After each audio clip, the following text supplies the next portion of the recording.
উনি এখন 48 years old ওনার, উনি স্টিল এখনো অবধি সিঙ্গেল এই রিজনটার জন্যই। মেয়েটার নাম হচ্ছে কৃষ্টি পান্ডে। টি শার্টটার না পেছন দিকে কিছুটা না ব্লাডের ছিটে লেগে আছে। তখন ছেলেটা ওকে বলছে যে এতদিন তোমার গলায় একটা জিসাসের লকেট ছিল বলে আমি তোমার সাথে কানেকশনটা করতে পারছিলাম না। আমি তো আর শরীরের মধ্যে নেই, আমি শরীর ছেড়ে বাইরে বেরিয়ে এসেছি, কিচ্ছু করতে পারবি না, কিচ্ছু না। এরকমভাবে হাত ফাতগুলোকে উবু হয়ে বসে নিজের হাতে যেখানে তাগাটা বাঁধা আছে ওই তাগাটাকে ছিঁড়তে ছিঁড়তে এতটাই ও উন্মত্ত হয়ে গেছে যে হাতের এই চামড়াটাকে না ও দাঁতে করে এমনি করে টানছে ওই তাগাটার সাথে। কেন মেয়েটাকে এভাবে কষ্ট দিচ্ছিস? তখন কৃষ্টি বলছে, কৃষ্টির বাবা দেখছে পুরো শরীরটাকে দেওয়ালের সাথে এরকমভাবে চিপকে চিপকে চিপকে চিপকে ভর করে নিচে নেমে এরকমভাবে একবার করে তাকিয়ে চলে গেল কৃষ্টির ঘরে। ইভেন ছেলেদের ইনার ওয়্যার পায় কৃষ্টির ঘর থেকে। আমাকে ওর থেকে দূরে করার চেষ্টা করিস না, হয় ওর সাথে থাকবো নয় ওকে নিয়ে যাব।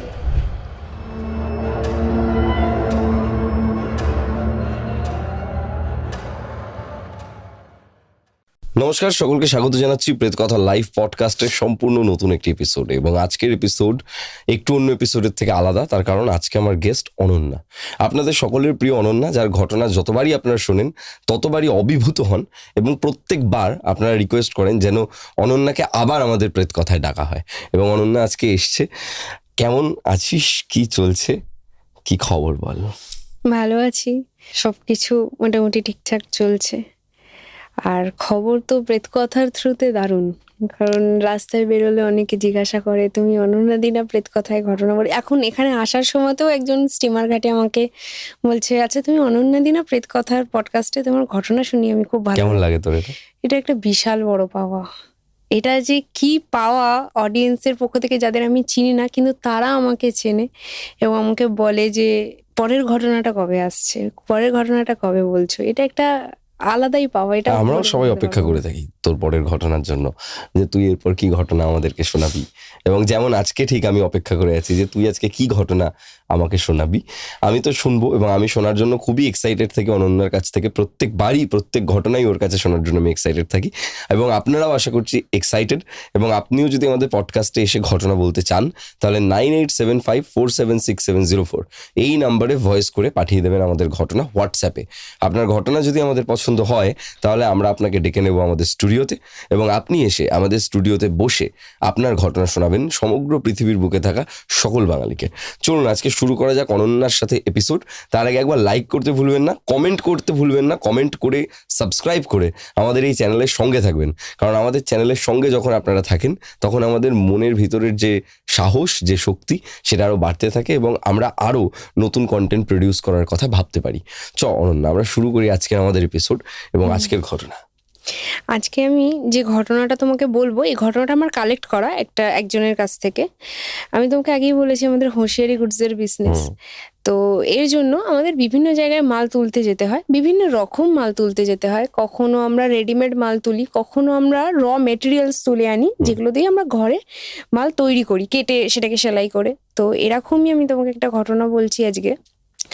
আমি একজন থান মহাজনের কাছে এই ঘটনাটা শোনা, ওনার কাছে আর কি। ওনার কাছে অনেক অনেক বছর আগে ঘটনাটা ঘটেছে। ওনার একজন কাস্টমারের সাথে, মানে ওনার কাছ থেকে মাল নিয়ে গিয়ে উনি কাটেন, কেটে উনি মাল সমস্ত মেকিং করেন। তো ওনার কাছে একদিন গেছি, অনেক দিন পর গেছি ওনার কাছে। তো আগে ওনার সাথে অনেক কাজ হতো, কিন্তু এখন রিসেন্ট কিছুদিন অনেক দিনের গ্যাপ পড়ে গেছে। তো আবার রিসেন্ট কিছু মালের দরকার ছিল বলে ওনার কাছে গেছিলাম। তো তখন উনি আমাকে বললেন যে তুমি একটা সেটে এরকম ঘটনা বলো, আমি তোমাকে শুনেছি। আমি বললাম যে হ্যাঁ, আমি প্রেত কথায় ঘটনা বলি।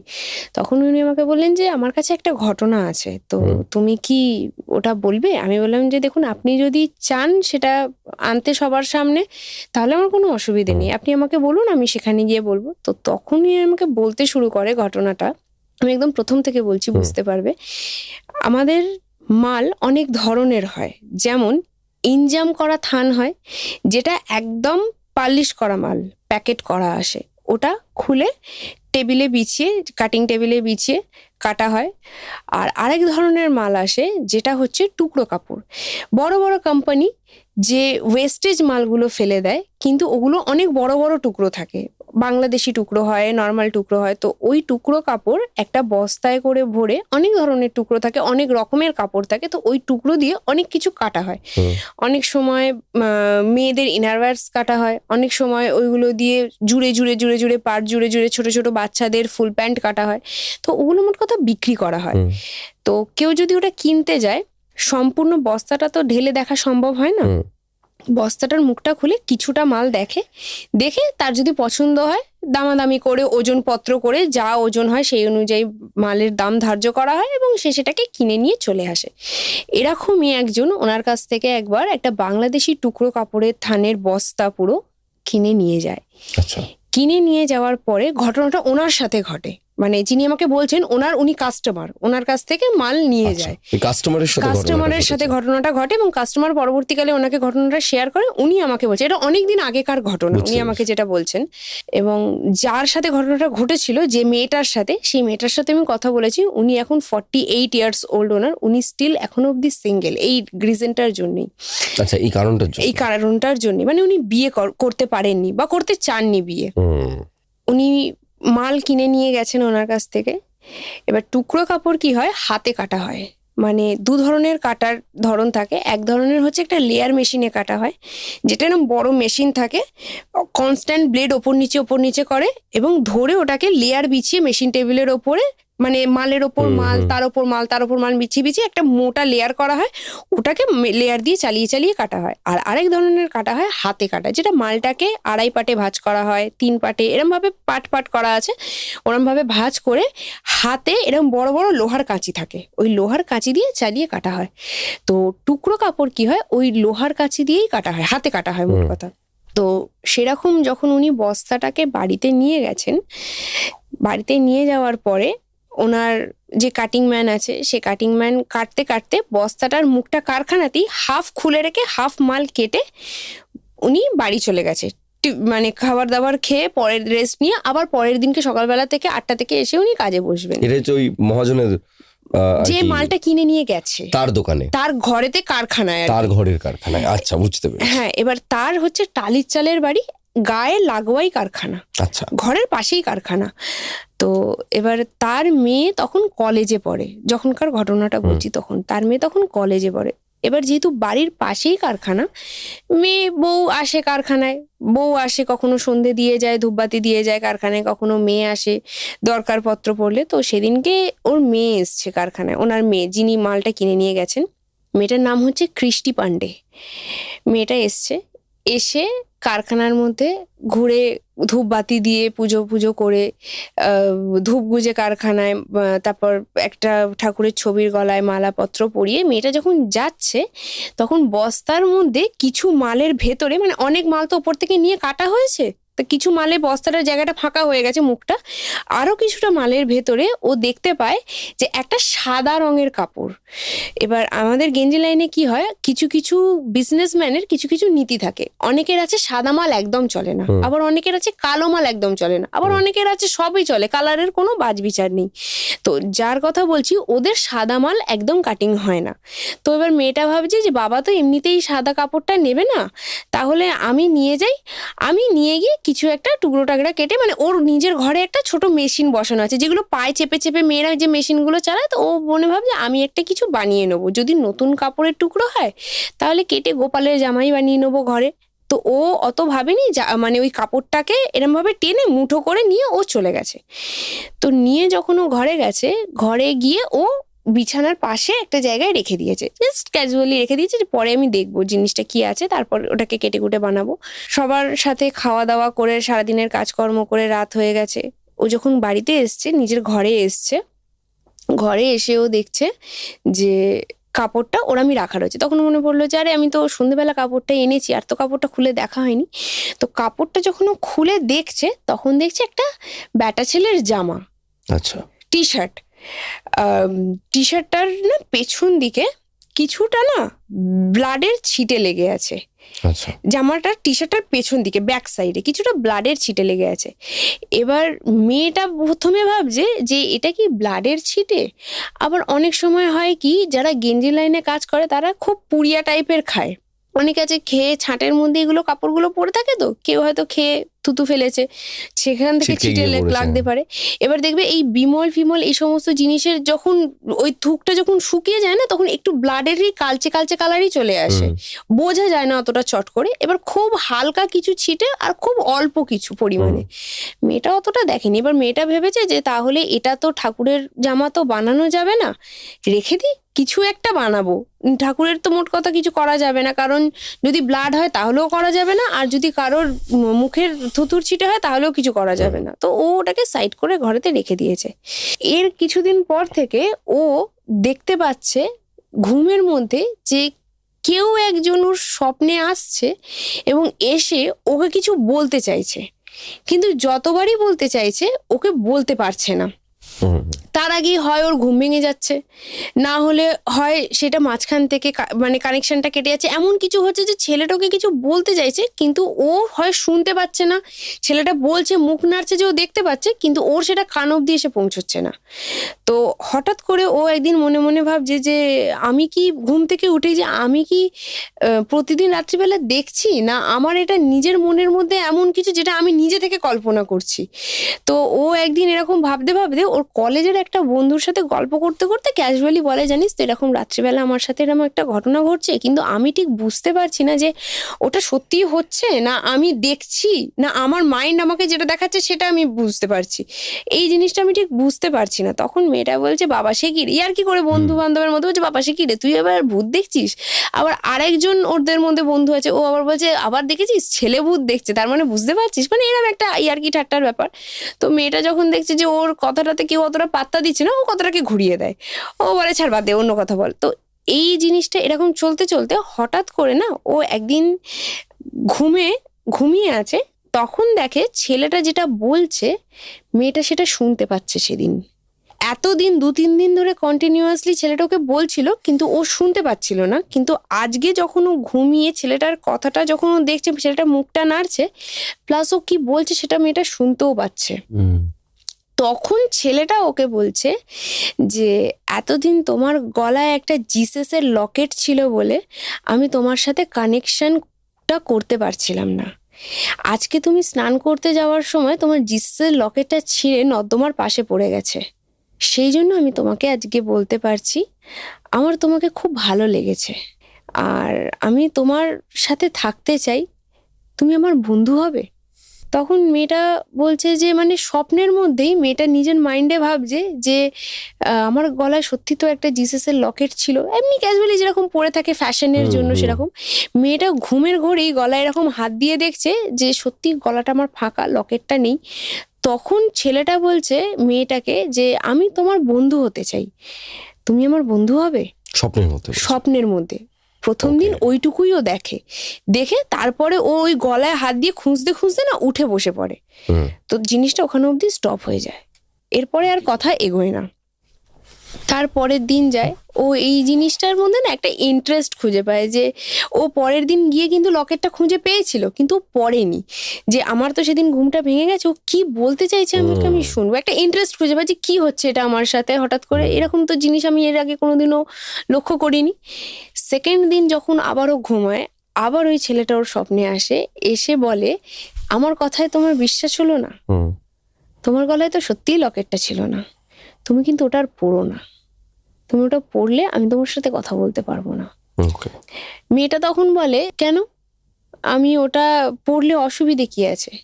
তখন ছেলেটা ওকে বলে যে দেখো আমি তো আর শরীরের মধ্যে নেই, আমি শরীর ছেড়ে বাইরে বেরিয়ে এসেছি, তাই তুমি যদি লকেটটা পড়ো আমি তোমার সাথে কোনো রকম যোগাযোগ করতে পারবো না।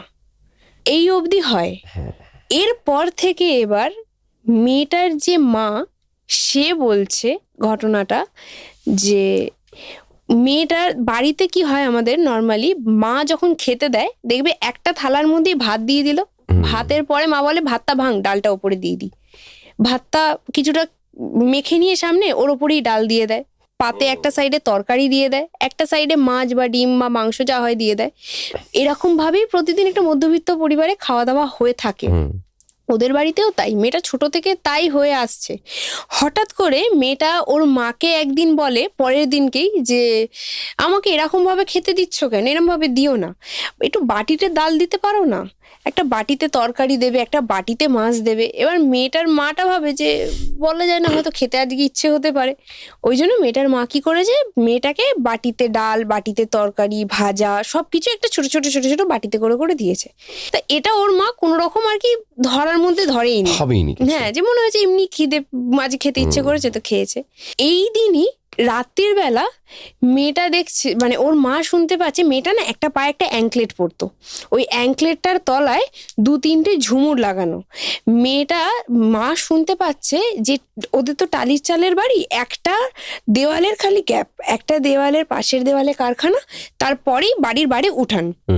তো মেয়েটা দেখছে, মেয়েটার মাটা শুনতে পাচ্ছে যে মেয়েটা বাড়ির বাইরে উঠোনের মধ্যে চলে চলে একটা কিছু করছে। তো এবার মেয়েটার মাটা ভাবছে যে এত রাত্রিবেলা ও বাড়ির বাইরে কি করছে।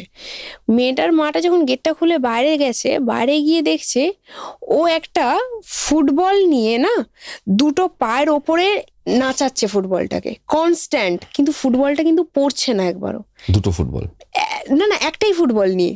আচ্ছা, একটা ফুটবল নিয়ে দুটো পায়ের মধ্যে একবার এই পায়ে, মানে এই পা থেকে এই পায়ে দিচ্ছে, স্কিল দেখাচ্ছে। হ্যাঁ হ্যাঁ, এই পা থেকে এই পায়ে দিচ্ছে।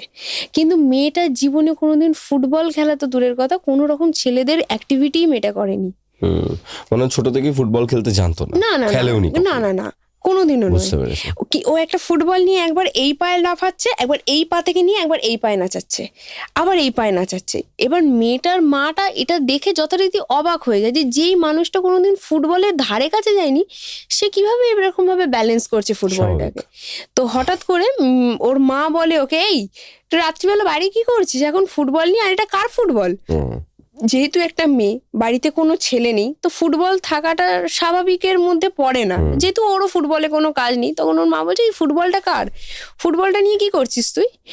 তখন মেয়েটা হঠাৎ করে ওর মাকে বলে একটা ভারী গলায়, দেখতে পাচ্ছ না খেলছি? গলাটা বদলে যায়, গলাটা বদলে গেছে। ও হঠাৎ করে ওর মাকে বলছে যে দেখতে পাচ্ছ না খেলছি যে। ওর মা না এটা শুনে কিছুটা থমকে যায়, যে কি হলো, ঠিক শুনলাম? ওর মা তারপরে ওকে বলছে এই চল ঘরে চল, বলে ওর হাতটা ধরে টেনে নিয়ে চলে যায়।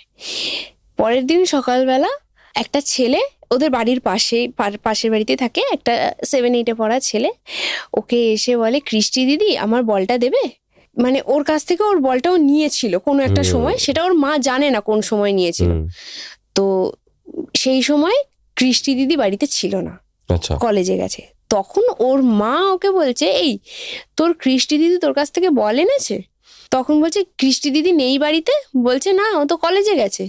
বলছে হ্যাঁ, কালকে রাত্রির বেলা হঠাৎ করে কৃষ্টি দিদি আমার জানলায় টোকা মেরে আমাকে বলছে এই তোর বলটা আমাকে দিবি। আমি ভাবলাম কৃষ্টি দিদির হয়তো কিছু দরকার, ওই জন্য বলটা চাইতে এসেছে। আমি তাও একবার জিজ্ঞাসা করেছি কিন্তু কৃষ্টি দিদিকে যে তোমার কি কিছু দরকার আছে। তখন আমাকে কৃষ্টি দিদি জানো তো একটু বকে বলল তোরও তো জেনে কি হবে। আমি আর কিছু বলিনি, আমি বলটা দিয়ে দিয়েছি জানলা দিয়ে হাত বাড়িয়ে। তখন ওর মা বলছে যে খাটের পাশে রাখা আছে, পায়ার কাছে নিয়ে যা। তো ছেলেটা যথারীতি বাড়িতে এসে বলটা নিয়ে চলে গেছে। কৃষ্টি যখন বাড়িতে এসছে তখন ওর মা ওকে জিজ্ঞাসা করছে কালকে রাত্রিবেলা তুই হঠাৎ করে শুভর কাছ থেকে বল চেয়ে এনেছিলি কেন? মানে বাচ্চাটার নাম শুভদীপ, ওকে শুভ শুভ বলে ডাকে বাড়ির পাশে। তখন বলছে তুই হঠাৎ করে কালকে রাত্রিবেলা শুভর কাছ থেকে বল চেয়ে এনেছিলি কেন? তখন কৃষ্টি বলছে বল চেয়ে এনেছি? আমি বল চেয়ে এনেছি? আমি কেন বল চাইতে যাব? আমি জীবনে কোনোদিন বলের ধারে কাছে গেলাম না, আমি কেন বল চাইতে যাব? বলে ও মানে এমন একটা প্রিটেন্ড করে যেন ও এই জিনিসটা কি বলছে ওর মা বুঝতেই পারছে না, ঘটেইনি ওর সাথে। বলে কৃষ্টি কাঁধে ব্যাগটাকে নিয়ে সামনে, মানে ওর মায়ের ঘরের মধ্যে ঢুকতেই সামনেই আর কি রান্নাঘর, তো রান্নাঘরের ওপর দিয়ে কৃষ্টি জাস্ট ক্যাজুয়ালি হেঁটে ঘরে চলে যায়। ওর মায়ের জিনিসটা একটু অকওয়ার্ড লাগে, কিন্তু ওর মা কিছু বলে না আর। এরপর থেকে শুরু হয় এবার আসল ঘটনা। হঠাৎ করে কৃষ্টির মা একদিন দেখছে কৃষ্টি ঘরের মধ্যে খেতে রাখতে এসে দেখছে ওর যেখানে কম্পিউটারটা, ওর যে ঘরটা, ওই ঘরটার মধ্যে না পাল্লাটা, যেটা ঘরের ঢোকার গেটটা, ওটা দুটো পাটে খোলে, মানে বুঝতে পেরেছি। একটা নয়, এরকম দুটোতে বন্ধ হয়, দুটোতে মাঝখান থেকে একসাথে বন্ধ, মাঝখান থেকে কড়া লাগানো আছে এরকম লোহার। তো পুরোনো দিনে যেমন হতো। পুরোনো দিনে যেরকম হয়। তো ক্রিস্টিন ম্যাডাম দরজাটা খুলে ভেতরে ঢুকে দেখছে ঘরে পুরো ধোঁয়ায় ভর্তি হয়ে গেছে ঘরটা। হুম, মানে ঘরে যদি কনস্ট্যান্ট কেউ 3-4টে একসাথে সিগারেট খায়, একটা টালির চালের বাড়ি, অবভিয়াসলি ছোটখাটো একটা ঘর, একটা বেড ফেলে ঘরের মধ্যে একটা পড়ার টেবিলের মধ্যে একটা কম্পিউটার রাখা, একটা আলমারি, একটা ড্রেসিং টেবিল, এর থেকে বেশি আর কিছু নেই। হুম, তো সেই ঘরটার মধ্যে 3-4টে যদি কেউ কনস্ট্যান্ট সিগারেট খায়, যেমন ধোঁয়ায় ঘরটা ভরে যায়, হুম, সেরকম পুরো ঘরটা ধোঁয়ায় ভরে গেছে, প্লাস অতিরিক্ত সিগারেটের গন্ধ আসছে। আচ্ছা, এবার ওর মা ভাবে কি যে মেয়ে কলেজে গেছে, সিগারেট হতে খাচ্ছে। পারে নেশা পেশা ধরেছে। দেখছে ক্রিস্টি খাটের ওপরে একটা ব্যাটা ছেলে যেরকম ভাবে বসে থাকে না, এরকম ভাবে, জাস্ট এরকম ভাবে ক্রিস্টি এরকম ভাবে বসে, হাতে একটা সিগারেট এরকম ভাবে নিয়ে, এরকম ভাবে হাতটা মাথায় দিয়ে এমনি করে বসে এমনি করে সিগারেট খাচ্ছে। আচ্ছা, এবার ক্রিস্টির মা ওকে বলছে ঘরেতে ঢুকে, এই মাম, কি করছিস তুই? তুই নেশা শিখেছিস বাইরে থেকে? দাঁড়া, আজকে তোর বাবা আসুক ঘরেতে, বলছি আমি, এই জন্য তোকে আমি কলেজে পাঠাই। ক্রিস্টি না সিগারেটের যে জ্বলন্ত অংশটা, ওই এরকম ভাবে ধরেছিল, তো জ্বলন্ত অংশটাকে এরকম ভাবে ঘুরিয়ে না ওর মায়ের দিকে এরকম ভাবে ছুঁড়ে মারে পুরো সিগারেটটাকে। হুম, আর একটুর জন্য ওর মায়ের একটা শাড়ির আঁচলের পাশ থেকে জিনিসটা বাইরে পড়ে। ওর মায়ের একটুখানি, মানে আরেকটু যদি হতো ওর মায়ের লেগে পুড়ে যেত জায়গাটা।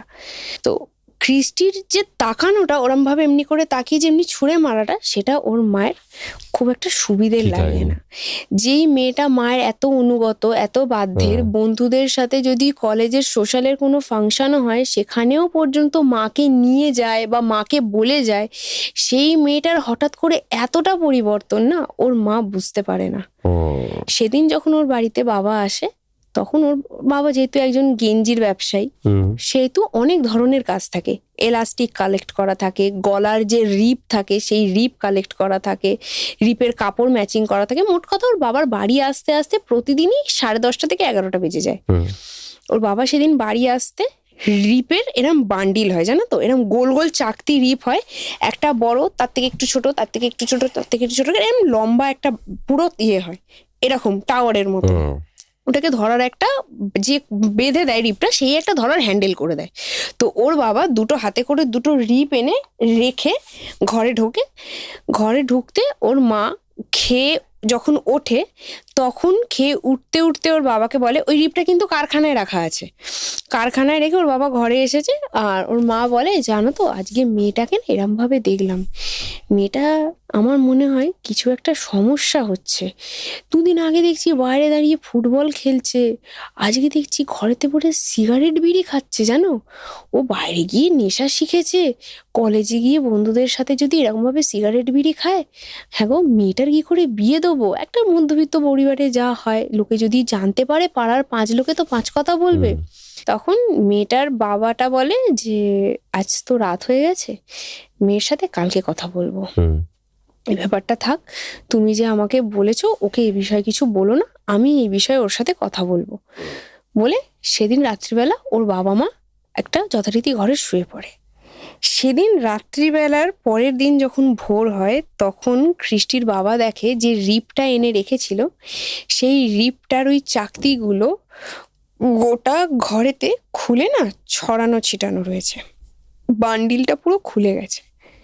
এবার একটা বান্ডিল যদি খুলে যায়, সেটা পড়ে যেতে পারে, হুম, রিপটা এদিক ওদিক পড়ে যেতে পারে, কিন্তু গোটা ঘরে কারখানায় ছড়িয়ে ছিটে থাকবে, তার মানে কেউ এই কাজটা করেছে, নিজে থেকে করেছে। নিজে থেকে করেছে। যে কাটিং ম্যানটা আসে, তাকে ও সকালবেলা উনি জিজ্ঞাসা করছে যে, কি রে, তুই সকালবেলা এসে এগুলোকে ছড়িয়েছিস? হুম, তখন কাটিং ম্যানটা বলছে, না না দাদা, আমি এসে দেখছি মাল এরম ভাবেই পড়ে আছে, কালকে রাত্রিবেলা তুমি কি ঠিকঠাক করে রিপটা বেঁধে আনোনি? হুম, তখন ওর বাবা বলছে, আমি তো বেঁধে এনেই রেখেছি এখানে রিপটা, এরকম ভাবে কেন পড়ে থাকবে আমি তো বুঝতে পারছি না। বলে ওর বাবা অতটা কেয়ার করেনি, বলছে ওকে, মানে যে কাটিং ম্যান, আরো 2জন কাজ করে, যারা বয়ের কাজ করে, মেশিন ম্যান যারা কাজ করে, তাদেরকে সাইডে আরো বলছে, হ্যাঁ peripherals হ্যাঁ যারা। ওদেরকে বলছে এই একটুখানি রিপ গুলো সাইড করে রাখতো, খুলে গেলে গোটাতে মুশকিল হবে। হুম, বলে ওর বাবা কাজে বেরোবে, তখন ওর মা বলছে, কি গো মেয়ের সাথে কথা বলবে না? মেয়ে তো কলেজে বেরোচ্ছে। তখন ওর বাবা বলছে, ও হ্যাঁ হ্যাঁ হ্যাঁ, মেয়ের সাথে কথা বলবো না, চলো চলো মেয়ের ঘরে চলো, বলে মেয়ের ঘরে গেছে। মেয়ের ঘরে গিয়ে এবার বাবা বলছে মেয়েকে যে কি রে মাম, কলেজে যাচ্ছিস মা? মাম বলছে, হ্যাঁ বাবা, এই কলেজে যাচ্ছি, ব্যাগপত্রগুলো গুছিয়ে নি, আজকে কলেজে একটা আমার প্রজেক্ট জমা দেওয়ার আছে, একটু তাড়াতাড়ি যেতে হবে।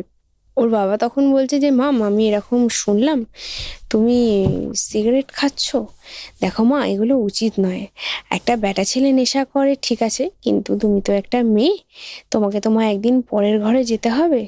সেকেন্ডের মাথায় কৃষ্টি কিন্তু কিছুক্ষণ আগে ওর বাবার সাথে কথা বললো যে আমি ব্যাগপত্র গোছাচ্ছি বাবা, আজকে কলেজে আমার একটা প্রজেক্ট জমা দেওয়ার আছে। সেকেন্ডের মাথায় না ওর গলাটা চেঞ্জ হয়ে যায়, চেঞ্জ হয়ে গিয়ে বলে, আমি সিগারেট খাই আর বিড়ি খাই, তোর তাতে কি? আচ্ছা, ওর বাবাকে বলছে। আর ওর বাবা না হঠাৎ করে মানে বুঝতে পারে না যে এটা ওর মেয়ে এরম ভাবে বললো ওকে, ওর মেয়ের গলা তো এটা নয়, বলে কৃষ্টি সঙ্গে সঙ্গে ব্যাগটাকে কাঁধে নিয়ে বেরিয়ে চলে যায়। মেয়েটার মাটা তখন গেটের সামনেটাতে দাঁড়িয়ে আছে। এবার ওর বাবার এই জিনিসগুলো, ওর মা যে এতদিন ধরে যে জিনিসগুলো ফেস করেছে, এবার ওর বাবাকে সেগুলো বলে যে মেয়ের এরকম ভাবে গলার ভয়েস হঠাৎ করে চেঞ্জ হয়ে যাওয়া, এরম ভাবে তাকানো, মেয়ের বাইরে এরম ভাবে ফুটবল খেলছে, অস্বাভাবিক আচরণ, এগুলো কি করছে কৃষ্টি ঘরেতে, এগুলো তো ঠিক হচ্ছে না। তুমি এক কাজ করো, কৃষ্টির বন্ধুদের সাথে একটু কথাবার্তা বলো, ও কি বাইরে কোনো ছেলের পাল্লায় পড়েছে, ওর কি কোনো সমস্যা হচ্ছে। এবার সেদিনকে যখন কৃষ্টি বাড়িতে আসে, তখন কৃষ্টির মা বাড়ির এমনি পাশের পাড়ার মন্দিরগুলো হয়, সেখান থেকে কৃষ্টির মা বলে কৃষ্টির জন্য একটা ওই লাল তাগা মতো আর ওর সাথে না কিছু দুব্বো টাইপের বাঁধা নিয়ে আসে কৃষ্টির জন্য, ঠাকুরের পায়ে ছোঁয়ানো। এনে কৃষ্টিকে বলে, কৃষ্টি তুই চান করে আয়, তোর হাতে আমি আজকে পুজো দিয়ে এসেছি, তাগাটা বেঁধে দেবো। কৃষ্টি চান করে আসে, চান করে এসে কৃষ্টির মা কৃষ্টির হাতে তাগাটা বেঁধে দেয়। বেঁধে দেওয়ার 2-3 দিন মতো কিছু হয় না, নর্মাল, আবার সব আগের মতো। এর পরের একদিন রাত্রির বেলা যখন কৃষ্টির বাবা মা খেয়ে উঠেছে সবে, বাসনটা কৃষ্টির মা বাইরে রাখতে গেছে, তখন শুনতে পায় কৃষ্টি অলরেডি ওর বাবা মায়ের খাওয়ার আগেই খেয়ে নেয়, কারণ ওকে রাত জেগে পড়তে হয়, ও বেশি লেট করে না, প্রতিদিন রাত্রিবেলা 1টা-1:30 অবধি জেগে পড়ে, ওর বাড়ির লোক জানে, সেই জন্য ওকে 10টার মধ্যে কৃষ্টিকে খেতে দিয়ে দেয়। আর যেহেতু ও কলেজে যায়, তো দুপুরবেলার খাওয়াটা ও স্কিপ করে যায়, সেই জন্য ওর মা ওকে 10টার মধ্যে খেতে দিয়ে দেয়। তো ওর বাবা মা খেয়ে উঠে যখন বাসনটা রাখবে, তখন হঠাৎ করে শুনতে পায় কৃষ্টির ঘর থেকে কিছু একটা খুব জোরে জোরে আওয়াজ আসছে। আচ্ছা, তখন ওর মা থালা বাসনটাকে কোনো রকম ভাবে নিচে রেখে দিয়ে কৃষ্টির ঘরে দৌড়ে যায়, গিয়ে দেখছে কৃষ্টি খাটের ওপর না উবু হয়ে বসেছে, উবু হয়ে বসে নিজের হাতে যেখানে তাগাটা বাঁধা আছে, ওই তাগাটাকে ছিঁড়তে ছিঁড়তে, দাঁতে করে ছিঁড়তে ছিঁড়তে এতটাই ও উন্মত্ত হয়ে গেছে যে হাতের এই চামড়াটাকে না ও দাঁতে করে এমনি করে টানছে ওই তাগাটার সাথে, এবং কেটে ওইখান থেকে যে রক্তটা, ওটা কৃষ্টির দাঁত বেয়ে নিচে পড়ছে, ওর নিজেরই হাতে চামড়ার রক্তটা। এই তাগাটাকে যদি আমি টানি, টানতে টানতে একটা মানে ও কামড়াচ্ছে, টানছে, আবার কামড়াচ্ছে, আবার টানছে, এই কামড়ে কামড়ে টানতে টানতে এই হাতের যে ভেনের কাছে চামড়াটা, এটা পর্যন্ত দাঁত দিয়ে টানছে। খুবই ব্রুটাল আর কি। এবং ওই যে ব্লাডটা, সেই ব্লাডটা কৃষ্টির দাঁত বেয়ে না মুখের এখান থেকে অল্প অল্প করে করে নিচে পড়ছে। এবং ওটা দেখে ওর মা ওইখানে দাঁড়িয়ে ওর বাবাকে চিৎকার করে ডাকে, ডেকে ওর বাবার ডাকতে ওর বাবা ওর কাছে এসে ওকে ওই অবস্থা থেকে ঠিক করার জন্য ওর দুটো গালে দুটো ঠাসিয়ে থাপ্পড় মারে, কৃষ্টি সেন্সলেস হয়ে পড়ে যায়। তারপরে ঘরে ডাক্তার ডাকা হয়, ডাক্তার ডেকে এই জায়গাটা ওর ব্যান্ডেজ করা হয়, এবং ডাক্তার বলে যে এটা যদি আরেকটু ওপর নিচে করে কামড়াতো তাহলে ভেনটা ক্ষতিগ্রস্ত হতে পারতো। ডাক্তার আসে, চেক আপ করে, সবকিছু বেঁধে ফেঁধে দিয়ে যায়। কৃষ্টির যখন জ্ঞান ফেরে, তখন কৃষ্টির বাবা কৃষ্টিকে বলে, তোর কি হয়েছে মা? তখন কৃষ্টি বলছে, কি হয়েছে বলো তো? ওর কিছু মনে নেই। আমি তো কম্পিউটারটা অন করলাম, অন করার পরে খাতাটা নিতে এলাম, এখানে খাতাটা নিতে এসেই তাগাটা এই খাটের এই কোণটা, খাটের না দেখবে মধ্যবিত্ত পরিবারে না খাটের এই যে দুটো সাইডে 4টে সাইডের যে কোণ হয়, ওর ওপরে একটা ডুমকুড়ি মতো হয়, ওই ডুমকুড়ির কিরম একটা খোঁচ উঠে গিয়ে না তাগাটা ওর সাথে আটকে গেছিল। আচ্ছা, বলছে তাগাটা আটকে গেছিল বাবা, তারপরে আমি তাগাটা ছাড়াতে গেলাম, আর কিছু মনে পড়ছে না। তারপর আবার এই ঘটনাটা, তারপরে মাঝখানে এই টাইমটা ওর কাছে নেই। নেই। তারপরে যেটা হয়েছে সেটা ওর বাবা মা বলছে কি হয়েছে না হয়েছে, মানে ও জানতে পারছে বাবা মার কাছ থেকে ওর বাবা মার যে কাছ থেকে, কাজগুলো কিন্তু কি কি ওর করেছে। বাবা মা সেই মুহূর্তে ওকে কিছু বলেনি, বলে চলে যায়। তারপরে ওর মাকে বলে আজকে তুমি মেয়েটার কাছে শো রাত্রির বেলা, মেয়েটাকে একা রেখো না। আর ওকে কৃষ্টিকে বলে আজকে তোকে রাত্রিরে পড়তে হবে না, তুই আজকে তোর মায়ের সাথে শুয়ে পড়। রাত্রির বেলা শুয়ে পড়েছে কৃষ্টির মা। কৃষ্টির বাবা সেদিন কারখানায় শুয়েছে।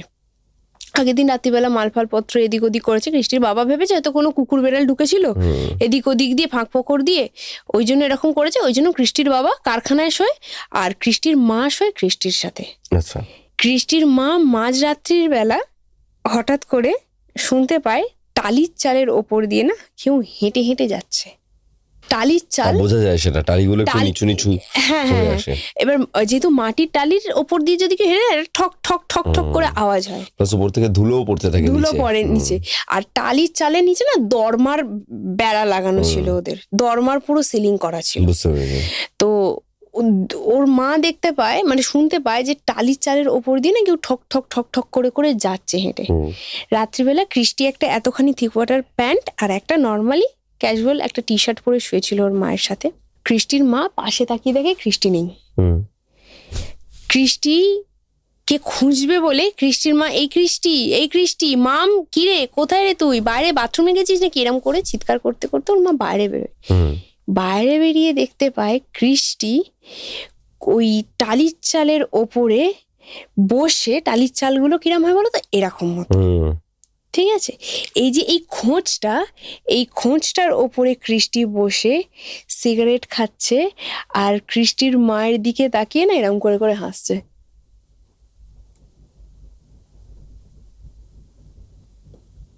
ইচ্ছে করে করছে, ইচ্ছে করে করছে দেখানোর জন্য। আর কৃষ্টির মা ওই টালির চালের ওই নিচটাতে দাঁড়িয়ে আছে হা করে। হাঁ করে। তারপর কৃষ্টি ওরকম ভাবে ওপরে বসে আছে, ওর মা ওখানে সেন্সলেস হয়ে পড়ে যায় নিচে। ওর মা ওই যে পরে বাইরে না, ওইটা কারখানার বাইরের পোর্শনটা, ওখানে না বস্তা মালের ছাঁট সব রাখা থাকতো। তো মালের বস্তার উপর যদি একটা ধপ করে কিছু পড়ে আওয়াজ হয়। এবার ওর বাবা যেহেতু কারখানাতেই শুয়েছিল, ওর মা যে পড়ে যায়, ওর বাবা সেই আওয়াজটা পায় যে মালের বস্তার উপর একটা কিছু পড়েছে। ওর বাবা ভাবে কোনো চোর ফোর হয়তো বস্তা নিয়ে পালাতে গিয়ে বস্তা শুধু পড়ে গেছে। ওর বাবা কি করে, সঙ্গে সঙ্গে গেটটা খুলে বাইরে এসে দেখে কৃষ্টির মা পড়ে রয়েছে বাইরে। এবার ওর বাবা কৃষ্টির মাকে তুলছে, কিন্তু কৃষ্টি অলরেডি ওপরে তখনও বসে আছে। ওর বাবা নিচেটা দেখতে পাচ্ছে, ওপরটা তো দেখতে পাচ্ছে না। কৃষ্টির বাবাকে তখন আচ্ছা, যখন ভেনটা কৃষ্টির ওরকম কেটে গেছিল, ওটা যখন ছিঁড়ে গেছিল না, তখন কৃষ্টির বাবা ওই মন্দিরে গিয়ে আবার একটা ওরকম সেম তাগা কৃষ্টিকে এনে আরেকটা হাতে পরিয়ে দিয়েছিল তৎক্ষণাৎ। তো কৃষ্টির বাবা ওর মাকে যতক্ষণ মুখে চোখে থাপড়াচ্ছে কি হয়েছে, তখন কৃষ্টি ওই রকম ভাবেই ওপর থেকে বসে ওর বাবাকে বলছে, আমাকে ওর থেকে দূরে করার চেষ্টা করিস না, হয় ওর সাথে থাকবো নয় ওকে নিয়ে যাব। কৃষ্টির বাবা তখন মুখটা ঘুরিয়ে ওপরে চালের দিকে তাকায়, তখন দেখে অলরেডি কৃষ্টি ওরকম ভাবে ওপরে বসে আছে, স্মোক করছে, আর ওর বাবাকে কথাটা বলছে। টালির চালের বাড়ির সাইড দিয়ে না বাঁশ বের করা থাকে, যার ওপরে টালির চালটা সাজানো থাকে। কৃষ্টির বাবা দেখছে কৃষ্টি টালির চালের ওপর থেকে একটা পা ওই বাঁশের ওপর দিয়ে পুরো শরীরটাকে দেওয়ালের সাথে এরকম ভাবে চিপকে চিপকে চিপকে চিপকে ভর করে নিচে নেমে এরকম ভাবে একবার করে তাকিয়ে চলে গেল কৃষ্টির ঘরে। তখন কৃষ্টির বাবা লাস্টে হাত জোর করে ওর কাছে বলে, আমার মেয়েটাকে দয়া করে তুমি কিছু ক্ষতি করো না, তুমি যেই হও আমার মেয়েটাকে দয়া করে সুস্থভাবে নিচে নামিয়ে দাও। ততক্ষণে ওরা পুরো বুঝে গেছে যে এটা ভুতুরে কেস, এটা কিছু একটা ঘটছে। কৃষ্টির হাতে কিন্তু তাগাটা ছিল না, যেটা সেকেন্ড টাইম এনে বেঁধে দিল ওটা কিন্তু কৃষ্টির হাতে ছিল না। এটা বাবা লক্ষ্য করেছে। হ্যাঁ, ওই যে যখন ওরকম ভাবে মানে এরম টালির চালের ঘর, তো এই বাইরে কারখানার যে জায়গা উঠানটা আর এই গলি দিয়ে যাওয়ার একটা জায়গা আছে, যেখান থেকে ওদের ঘরের কারখানার ভেতর ভেতর দিয়েও যাওয়া যায়, কিন্তু গলি দিয়েও যাওয়া যায়। ওই বাঁশের যে পোর্শন গুলো বাইরে বেরিয়ে আছে, ওইখান থেকে একটা মেয়ের পক্ষে এটা অসম্ভব ব্যাপার। ওই বাঁশে পা দিয়ে ওই ইটের খাঁজগুলোকে ধরে ধরে ধরে ধরে নিচে নামা মানে একটা ছেলের পক্ষেও অসম্ভব, আর একটা মেয়ের পক্ষে তো সম্ভবই নয়। কৃষ্টির বাবা সেই রাতে আর কিছু করেনি, ওর মাকে নিয়ে ঘরে যায়। পরের দিন কৃষ্টির বাবা ওর বাবার চেনা জানায় একজন তান্ত্রিক গোছের, মানে তান্ত্রিক নয়, উনি একটু ঝাড়ফুঁক হালকা পাতলা করেন, এরকম ওঝা টাইপের, এরকম জলপড়া টলপড়া দেন। ওনার সাথে গিয়ে কৃষ্টির বাবা কথা বলে, আচ্ছা এই ব্যাপারগুলো আমার মেয়ের সাথে ঘটছে। তখন উনি বলেন যে তোমার মেয়েকে একবার আনতে পারবে আমার কাছে?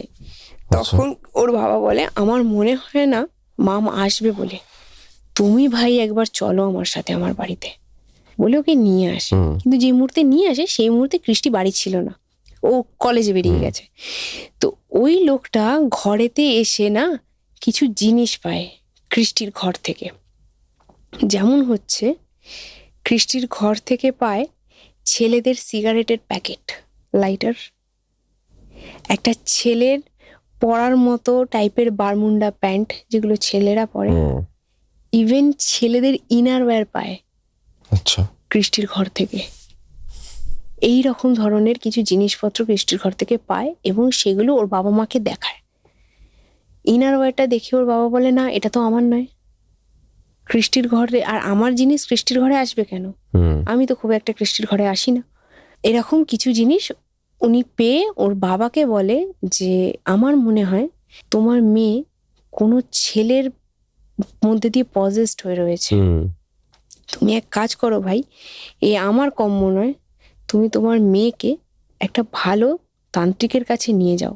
তখন ওর বাবা বলে যে আপনার কোনো চেনা জানা কেউ আছে কি? তখন ও বলে আমার তো চেনা জানা কেউ নেই, কিন্তু তুমি একটু খোঁজ করো ভাই, আমি যা বুঝছি তুমি বেশি দিন এরম ভাবে রাখলে কিন্তু তোমার মেয়ের কিছু ক্ষতি হয়ে যেতে পারে। স্বাভাবিক, যেভাবে প্রসেস করে রেখেছে ওকে। হ্যাঁ, আর তখন ওর মা বলে যে বাবা আপনি যখন এসেছেন কিছু একটা দিয়ে যান, মেয়েটা যাতে একটু স্থির হয়। এরকম ভাবে আমরা তো ঘরে থাকতে পারছি না, ওর সাথে না চোখে দেখতে পারছি না সহ্য করতে পারছি। তখন উনি কি করেন না, কিছু ধূপ দিয়ে যায় পুড়িয়ে, মানে সরি পড়িয়ে, ঘরেতে বলে যে জ্বালাতে ধূপগুলোকে, সন্ধ্যে সকাল যখন সন্ধ্যে দেবে ঘরেতে এই ধূপগুলো জ্বালাবে, আর কৃষ্টির ঘরে ধূপটা জ্বালাবে। আচ্ছা, কৃষ্টি মা সন্ধে দিয়েছে, ঘরে ধূপটা ঘুরিয়েছে কৃষ্টির ঘরে, আর দরজার কোণে ধূপটাকে এরমভাবে গুঁজে দিয়েছে যাতে ধূপের গন্ধটা ঘরের মধ্যে থাকে। কৃষ্টি ঘরে এসছে, ঘরে এসে ঘরের ভেতর ঢুকেছে, ঘরের ভেতর ঢুকে দেখছে কৃষ্টির মা, মানে রান্না করতে করতে কৃষ্টির মা শুনতে পাচ্ছে থুথু থুথু করে ফেলার কিছু একটা আওয়াজ হচ্ছে কৃষ্টির ঘর থেকে। কৃষ্টির মা ঘরে গেছে, ঘরে গিয়ে দেখছে যে ধূপটাকে কিছুক্ষণ আগে কৃষ্টির ঘরে জ্বালিয়ে দিয়ে গেছিল, সেই ধূপটা অল্প কিছুটা জ্বলেছে, জ্বলার পরে 3-4টে ধূপ কৃষ্টির মা একসাথে জ্বালিয়ে দিয়ে গেছিল। তো কৃষ্টি মানে মা দেখছে যে কৃষ্টির ওই ধূপপত্রগুলো ওখান থেকে বের করে নিয়ে না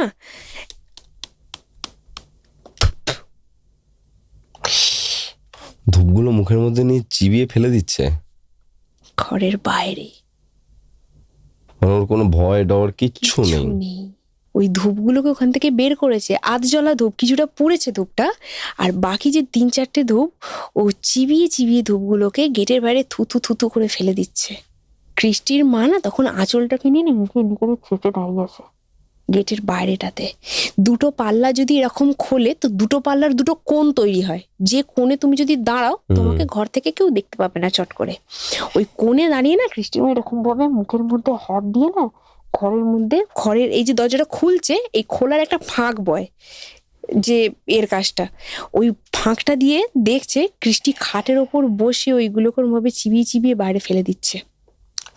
কিছুক্ষণ পরে কৃষ্টির মা তখনও বাইরেই দাঁড়িয়ে আছে। কিছুক্ষণ পরে কৃষ্টি ডাকে ওর মাকে, ওর মাকে ডাকছে, ডেকে ওর মাকে মানে কিছু বলতে চাইছে। কৃষ্টির মা যে ওই কোণ থেকে বেরিয়ে যাবে কৃষ্টির ঘরে, সেটা আর কৃষ্টির মায়ের ক্ষমতার মধ্যে কোলাচ্ছে না। আচ্ছা, মেয়েকেই ভয় লাগছে, মেয়েকেই ভয় লাগছে। কৃষ্টির মা অনেকবার 3বার 4বার করে ডাকার পরে কৃষ্টির মা কৃষ্টির ঘরে গেছে। ঘরে গিয়ে বলছে হ্যাঁ মা বল। তখন কৃষ্টি বলছে ক্যাজুয়ালি ওগুলো পরিষ্কার করে দাও। সিগারেট? না না, থুতু করে যেগুলো আচ্ছা, ফেলেছে, দিয়ে ধূপগুলো, আচ্ছা বুঝতে পেরেছি। বলছে ওগুলো পরিষ্কার করে দাও একটু ঝাঁটা দিয়ে। কৃষ্টির মা এরকম ভাবে দেখে বলছে আচ্ছা বাবা।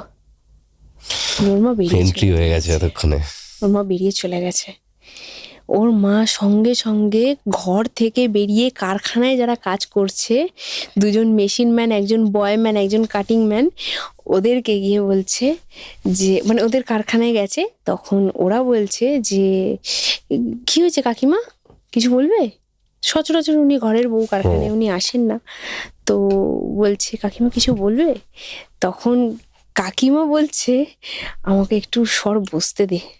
তারপরে ওদেরকে সবটা বলতে ওরা বলছে যে হতেই পারে না, বোন এরম করতেই পারে না, ওরা কিন্তু কিছু জানে না, এতদিন যা ঘটছে ওরা কিন্তু কিছু জানে না। ওরা বলছে হতেই পারে না, বোন এরম করতেই পারে না। এই যা তো গিয়ে একবার দেখে আয় তো। একটা মেশিন ম্যানকে বলছে, কাটিং ম্যানটা কাজ করতে করতে একটা মেশিন ম্যানকে বলছে। সেই মেশিন ম্যানটা বলছে দাঁড়া যাচ্ছি, হাতের কটা মাল মেরে যাচ্ছি বলে হাতের কটা মাল মেরে ও কৃষ্টির ঘরে গেছে।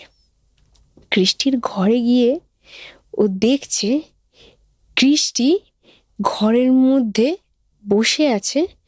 বসে থেকে না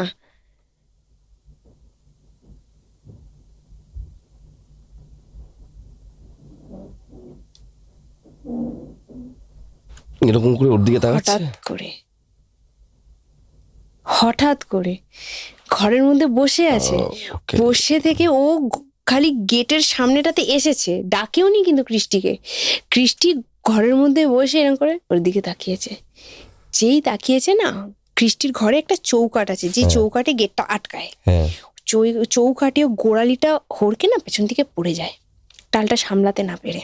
কৃষ্টি তখন ঘর থেকে ওর দিকে তাকিয়ে বলছে কি দেখতে এসছিস? জানিস না মেয়ে ছেলেদের ঘরের ভাবে ঢুকতে নেই, যা চলে যা যা। একটা ছেলের গলায় বলছে। ও কি করে ওখান থেকে উঠে চলে যায়, গিয়ে বলে বৌদি তুমি এখানে বসো, যতক্ষণ না দাদা আসে ভেতরে যেও না। ওর বাবা এসছে একজনকে নিয়ে, একজন ওঝা টাইপকে নিয়ে। উনি যার খোঁজ খবর দিয়েছিলেন, উনি মানে একজন তান্ত্রিক টাইপের, কিন্তু মুসলমান পীর নয়, কিন্তু একজন তান্ত্রিক টাইপের, মানে হিন্দু মতেই একটা তান্ত্রিক টাইপের এরকম যিনি এসছেন কৃষ্টির বাবার সাথে।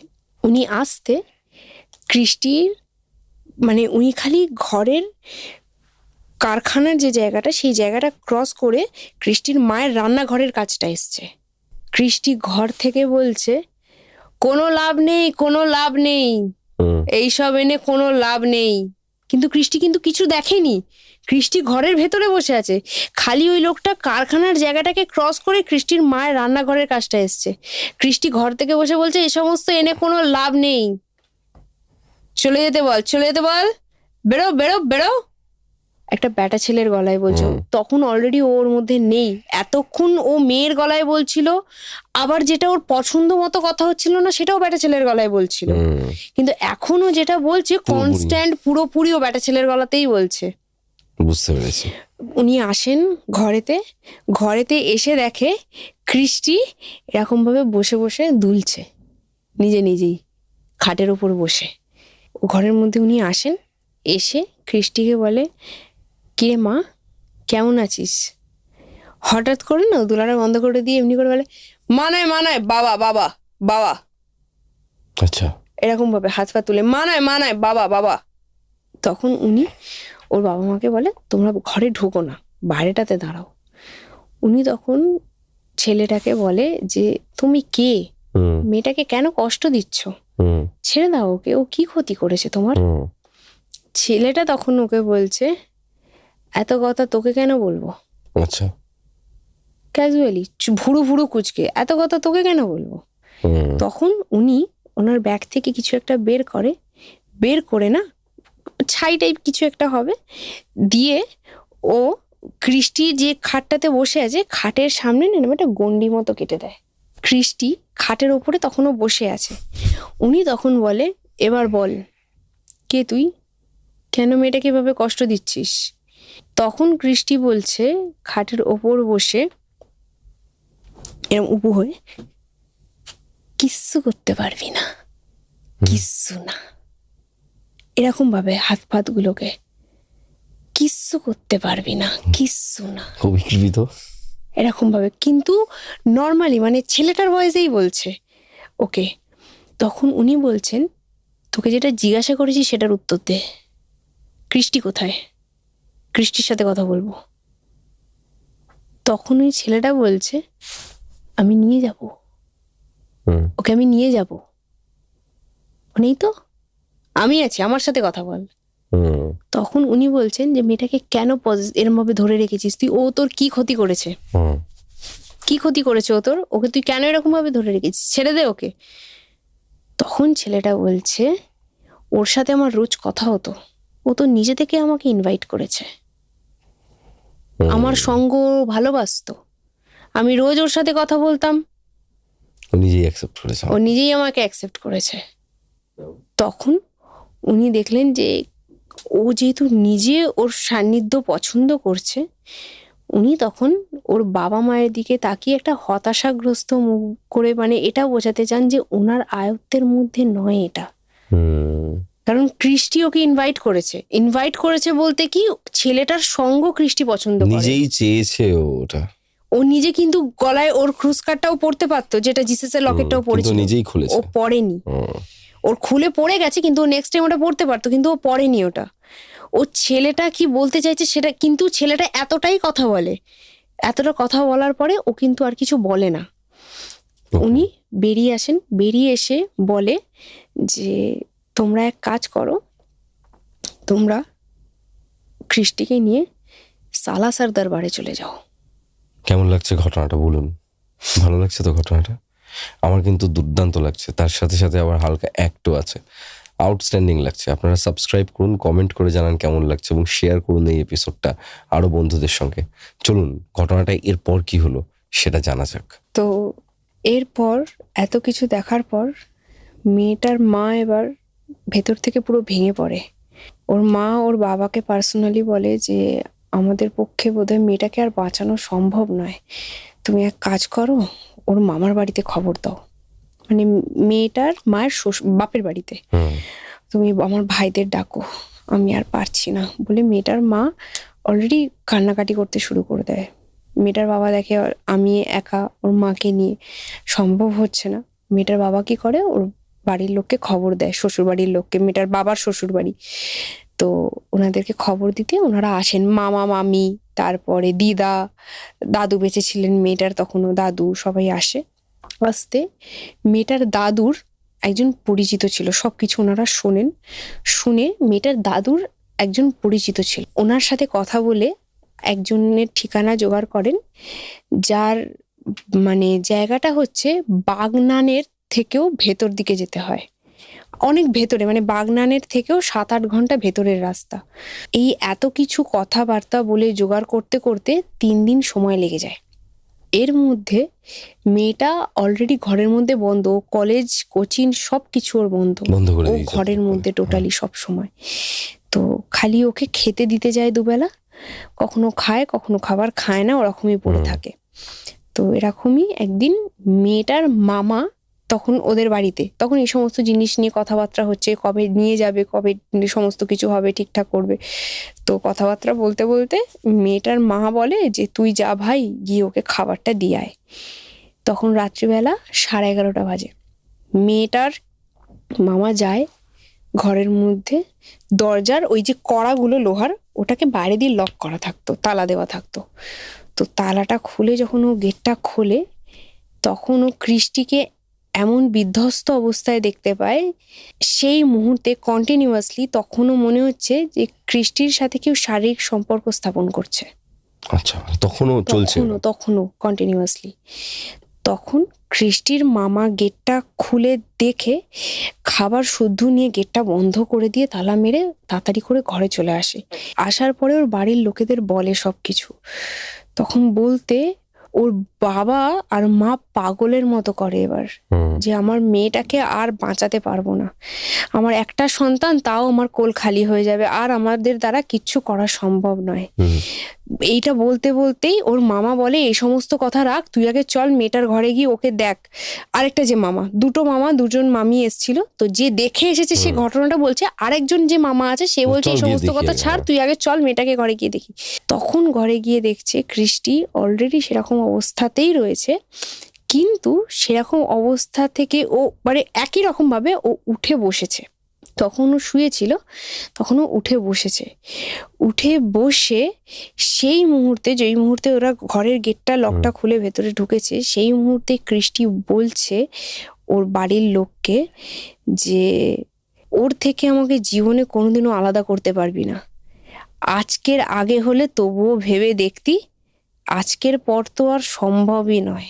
আচ্ছা, মানে যে জিনিসটা কিছুক্ষণ আগে ঘটে গেল, এই জিনিসটার আগে হলে তবুও কিছু হয়তো সম্ভাবনা ছিল, কিন্তু এই যে জিনিসটা ঘটে গেল, এই জিনিসটার পরে আর তুই আমাকে ওর থেকে আলাদা করতে পারবিই না। আচ্ছা, ভাবিসও না। মানে ক্যাজুয়ালি ছেলের গলায়, ব্যাটা ছেলের গলায় ক্রিস্টি এই কথাগুলো ওর বাড়ির লোককে বলছে। ওর মামা কি করে, ওই রকম অবস্থাতেই ওকে জামা কাপড় পরিয়ে ওর হাত দুটোকে না এরম ভাবে সামনের দিক করে বেঁধে, পা দুটোকে বেঁধে ঘরের মধ্যে ফেলে রেখে দিয়ে বলে, তোর বাথরুম পায়খানা যা করার তুই এখানেই করবি, খাট থেকে তুই নিচে নামবি না। মামা, আরেকটা যে মামা যে দেখে গেছিল সে নয়, যে আরেকজন আছে, যখন বেরিয়ে যাচ্ছে না ঘর থেকে, ঘরে অনেকজন মিলে ঢুকেছিল, তো যখন ঘরের গেটটার প্যাসেজটা তো ছোট, তো একজন দুজন করে করে যখন বেরিয়ে যাচ্ছে, তখন দেখছে না একটা মট মট মট মট করে আওয়াজ হচ্ছে। ওরা যে পেছন দিকে ঘুরে তাকাচ্ছে, ক্রিস্টির পা দুটো সোজা, হাত দুটো সোজা এরম ভাবে বাঁধা, ক্রিস্টি এরম ভাবে বেঁকে যাচ্ছে আস্তে আস্তে পেছন দিকে। এরম ভাবে বাঁকতে বাঁকতে বাঁকতে বাঁকতে না ও পুরো আর্চের মতো হয়ে, এরকম হাত দুটোকে এরকম ভাবে পেছন দিকে আর্চের মতো হয়ে না এরম ভাবে তাকিয়ে আছে, এরকম ভাবে ক্রিস্টির বাবা মায়ের দিকে। যখন ওরা বেরিয়ে যাচ্ছে, তখন ক্রিস্টির মামি ওখানে খুব ভয় পেয়ে যায় ওই ঘটনাটা দেখে। ক্রিস্টির মামি আর থাকতে রাজি হয় না ওখান থেকে। যে মামাটা হাত পা বেঁধে দিয়েছিল, ওনার ওয়াইফ, উনি আর থাকতে রাজি হন না। উনি বলেন যে আমারও ঘরে বাচ্চা আছে, যদি কিছু ক্ষতি হয়ে যায় আমার পক্ষে থাকা সম্ভব নয়, তোমার ভাই থাকুক, আমি গেলাম বলে ওই দিন রাত্রিবেলায় উনি চলে যায় ঘর থেকে। ওরা যে ঘর থেকে বেরোচ্ছে সেই মুহূর্তেও ক্রিস্টি ওরকম ভাবে বেঁকেই রয়েছে, ওইভাবেই হাত পা বাঁধা, কিন্তু ওই অবস্থাতেই ওরকম ভাবে মট মট মট মট করে পেছন দিকে বাঁকতে বাঁকতে বাঁকতে বাঁকতে এতটাই বিভৎসভাবে বেঁকে গেছে ক্রিস্টি, যেন মনে হচ্ছে যে ওর শরীরে কোনো হাড় গোড় কিছু নেই, ওকে যেভাবে পারে মানে মুড়ে মারে দেওয়া যায়, এরকম একটা ব্যাপার। ওরা দেরি করে না, পরের দিন সকালবেলা ভোরের আলো ফুটতে না ফুটতেই ক্রিস্টিকে ওই রকম ভাবেই ক্রিস্টি বেঁকে রয়েছে সকালবেলা পর্যন্ত। ওকে যখন নিয়ে যাচ্ছে ও তখন ওরকম ভাবে বেঁকে রয়েছে, চোখের পাতাটা কনস্ট্যান্ট খোলা, ব্লিঙ্ক করছে না আর। ওরকম ভাবেই ওকে গাড়িতে করে, মানে 4 চাকা গাড়ির ভেতর ওকে ঢোকানো যাচ্ছে না। লাস্টে ওর বাবা একটা ওই ছোট হাতি যে গাড়িগুলো হয়, ছোট হাতি একটা গাড়ি ওর বাবা ভাড়া করে, তার ছোট হাতির পেছন দিকে যে খোলা জায়গাটা, ওর ওপর দিয়ে একটা তিরপল টাঙিয়ে ওর মেয়েকে ওই জায়গাটাতে বসিয়ে সামনের একটা শালাকে সামনে দেয়, একটা মামাকে, আর ওর দাদুকে সামনে দেয়। রাত্রির থেকে যতক্ষণ বাগনানে ওনার কাছে নিয়ে গেছে, ততক্ষণ ক্রিস্টি একই রকম ভাবে বেঁকে রয়েছে, ওরকম ভাবে, একই রকম ভাবে। ওর কোনো মানে নড়াচড়া নেই, খালি শরীরের মধ্যে নিঃশ্বাসটা চলছে, চোখটা ওরকম ভাবেই খোলা, আর কোনো ওর শরীরের মধ্যে মুভমেন্ট কাজ করছে না। ওখানে নিয়ে যায়, নিয়ে যেতে উনি একজন খুব বয়স্ক বৃদ্ধ, ওনাকে দেখেই মনে হচ্ছে, চোখের পাতাগুলো ওনার সাদা হয়ে গেছে, উনি এতটাই বৃদ্ধ। ওনার বাড়ির বাইরে যে জবা ফুলের গাছটা, সেই জবা ফুলের গাছটার মধ্যে একটা গাছে লাল, আর একটা গাছেই একটাতে লাল জবা ফুটেছে, একটাতে সাদা জবা ফুটেছে। উনি ঘরে এসে যখন বসায় ক্রিস্টিকে, ওরমভাবে রাখে, বসায় নয় সরি রাখে ক্রিস্টিকে ওরকম ভাবে, উনি ওই গাছ থেকে ক্রিস্টির বাবাকে দু কালারের জবা ফুল তুলে আনতে বলে। দু কালারের জবা ফুল তুলে এনে ক্রিস্টির একটা ডান দিকে রাখে, একটা বাঁ দিকে রাখে। যেই রাখে জবা ফুলটা, কৃষ্টি আবার ওই মট মট মট মট মট মট করতে করতে করতে করতে আবার ওরম ভাবে সিধে হয়ে বসে। আচ্ছা, ওই রাত থেকে কিন্তু এতক্ষণ অব্দি ওরম ভাবে ওরকমই বেঁকেই ছিল, ছিল। ওই যেই দুটো জবা ফুল রাখে না, কৃষ্টি আবার ওরকম ভাবে সামনে সিধে হয়ে বসে। তখন ও হাত পা ওর বাঁধা কৃষ্টির। তখন উনি বলছেন এবার ওকে একটা ঘরের মধ্যে নিয়ে গিয়ে যেখানে রাখা হয়েছিল ওই ঘরটার মধ্যে থেকেই ওর বাবা মা সবাইকে চলে যেতে বলে, ওর বাড়ির লোককে চলে যেতে বলে, খালি দুজনকে থাকতে বলে যারা কৃষ্টিকে কন্ট্রোল করতে পারবে। ওর দুটো মামা থাকে, ওর বাবা থাকে, আর বাকি সবাই বাইরে বসে। তখন উনি কৃষ্টিকে জিজ্ঞাসা করে যে বিভিন্ন কার্যকলাপ করে যে তুই ওকে কেন ধরেছিস, কি কারণে।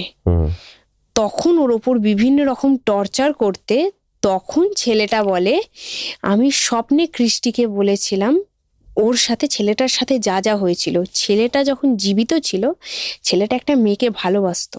আচ্ছা, সেই মেয়েটার বাড়ির লোক জানতে পেরে যায় ঘটনাটা।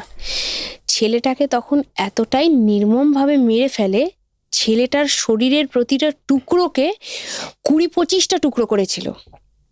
মানে যদি আচ্ছা, হাতটাকে মানে একটা মেয়েটার বাড়ির লোক, ছেলেটা যদি হাতটাকে একটা টুকরো করে তাহলে এই হাতটাকে 20-25টা টুকরো করেছে। যদি পাটাকে একটা টুকরো করে এই পাটাকে 20-25টা টুকরো করেছে।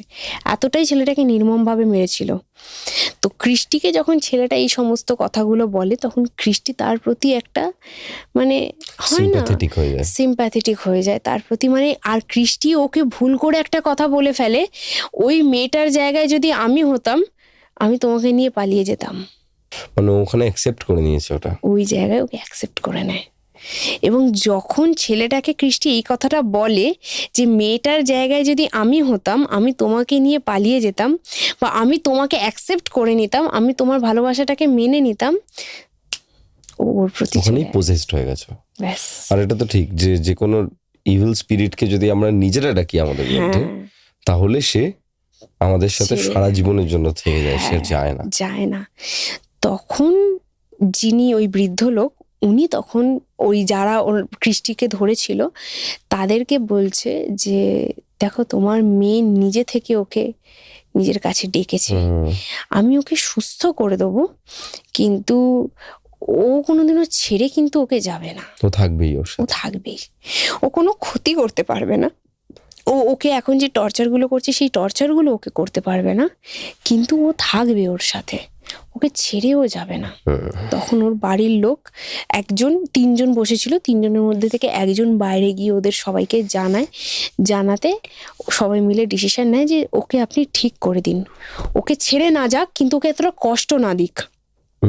তখন ওকে সমস্ত রিচুয়ালস করা হয়, সব কিছু করে ওকে ঠিক করা হয়। ঠিক করার পরে এখনো পর্যন্ত ওনার 48 ইয়ার্স ওল্ড হয়ে গেছে, যে মেয়েটার কথা আমি বলছি কৃষ্টি পান্ডে, উনি এখনো পর্যন্ত বিয়ে করেননি।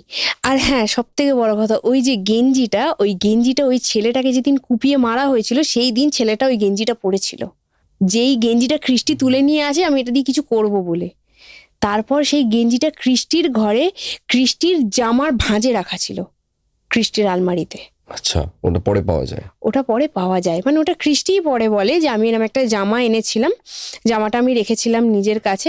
এটা নাকি ছেলেটাও বলেছিল কৃষ্টির মুখ থেকে যে ও আমার জামাটা এনে ওর নিজের জামার সাথে রেখেছে, এটা কৃষ্টিও পরে বলে। এবং এই ভদ্রমহিলা এখনো পর্যন্ত অবিবাহিত এবং উনি এখনো পর্যন্ত এটা বলেন, মানে আমি যখন ঘটনাটা শুনছি ওনার কাছ থেকে, ওনার নাম্বার, উনি যেহেতু ওনার কাস্টমার, এখনো ওনার সাথে ব্যবসা হয়, তো উনি ওনাকে ফোন করে বলে বিনোদদা তোমার মেয়ের সাথে একটু কথা বলার ছিল, কৃষ্টি মা আছে ঘরে?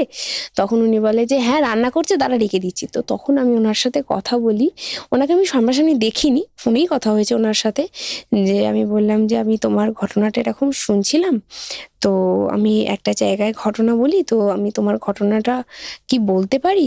যদি তুমি বলো তোমার নাম নিয়ে বলবো, যদি তুমি না বলো তাহলে তোমার নাম না নিয়ে বলো। তখন ও বললো যে হ্যাঁ আমার নাম নিয়ে বললে অসুবিধে কিছু নেই, আমি এখনো পর্যন্ত ওই ছেলেটাকেই ভালোবাসি এবং ওর সাথে আমি এরকম ভাবেই সারা জীবন থাকতে চাই। আমি কোনো ছেলেকে নেক্সট কোনো কাউকে আমার লাইফে আমি চাই না, আমি এখনো পর্যন্ত ওকেই ভালোবাসি, ওর সাথেই থাকতে চাই। অশরীরীর সাথে প্রেম, ওনার যখন এটা হয়েছিল তখন কত বয়স উনি ছিল? কলেজে পড়েন তখন, মানে 20 বছর বয়স হবে হয়তো। 20-22 এরকম হবে। হ্যাঁ, মানে প্রায় 48, মানে প্রায় 28 বছর ধরে অশরীরীর সাথে প্রেম করে বেড়াচ্ছেন। কি অদ্ভুত ঘটনা। আপনাদের কেমন লাগলো ঘটনাটা? আমার কিন্তু খুবই ভালো লেগেছে, এবং এই ধরনের পজেশনের ঘটনা এর আগেও আমি শুনেছি, কিন্তু এই ঘটনাটা ওয়াজ ভেরি ইউনিক।